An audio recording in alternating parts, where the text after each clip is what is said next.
Hello everyone, and welcome to Xur for week 27.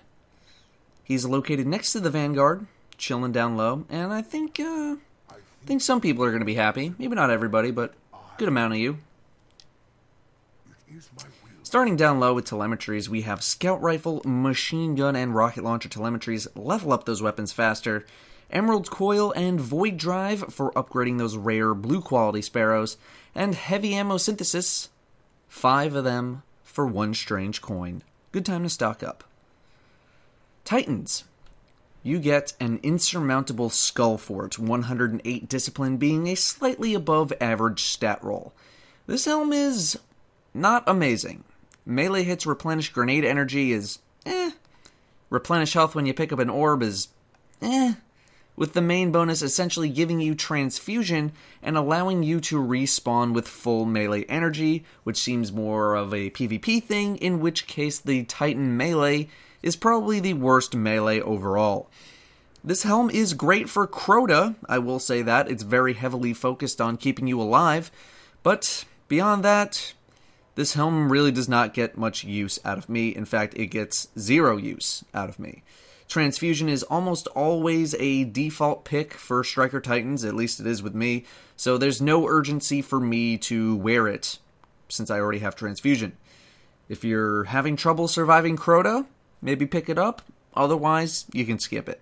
Unfortunately, fashion does not take priority over function for this Helm. Hunters. You get Knucklehead Radar coming in at an average 105 strength. Grenade hits restoring melee energy is alright. More super energy from non-Guardian kills is great for PvE, with the main bonus being that your radar remains visible while aiming primary weapons. This Helm is a dream for people who like to abuse the radar, at least in PvP it is. As opposed to the Symbiote giving an extra golden gun shot or Mask of the Third Man using up less super energy, this works the 95% of the time where you're not actively using a super. Capturing nodes in control will be much easier now, just to name one example of this Helm being good. If you're like me and not the strongest gunfighter in the world, this is definitely worth considering. It'll be a judgment call buy for you. It all depends on your personal needs. For PvE, I don't think you need it. It's much more of a PvP buy. Warlocks. You have the Claws of Ahimkara. 115 total stats is above average for Gauntlets. Pretty darn good. Increased melee attack speed is great. Increased reload speed with with special weapons is great. With gaining an additional charge for Scorch and Energy Drain, aka your melee attack, being the main bonus. This is a very good bonus because it works in a few different builds. If you're a Sunsinger, then they're great for continuous Flame Shield procs in PvP, which I know are the bane of my existence. And if you're a Voidwalker, then for PvE, they're great for energy drain builds, where you're constantly recharging your grenade. Having 2 charges of melee really speeds up that process. I think these are pretty underrated gloves overall. It's just that Obsidian Mind for PvE Voidwalkers and Heart of the Praxic Fire for Sunsingers tend to be better because they're more focused on specific subclasses. That being said, these are still pretty good, but once again, it's going to be a judgment call for you because it depends on your personal needs. They're still a very good first exotic, though. It's not Yallarhorn, but probably the second most requested Xur weapon by the community is the recently buffed Red Death. I do have a very fresh review of the weapon uploaded, which you can find in the description. This is a pretty good weapon now. Is it S tier overall? Probably not. Is it A tier overall? Absolutely. And I'd be willing to throw it an A+ in a bunch of categories. In PvP, it can really put a beating on people, and I cannot tell you how many times it has saved my life from people using Thorn. That's probably the number one reason I like it for PvP. There has not been a good counter to Thorn ever since Thorn got buffed, but with Red Death, you should see a lot less post-mortem kills for your enemies. In PvE, it just does a very good job at what it does, and it will keep you very, very alive. Works great for Crota. I use it all the time, since I am my group's sword bearer. I'm about to blow your mind here, but not everyone needs Gjallarhorn for Crota. In fact, no one does. Therefore, Red Death is a very, very good Crota weapon. So if you're having trouble staying alive, pick up a Red Death.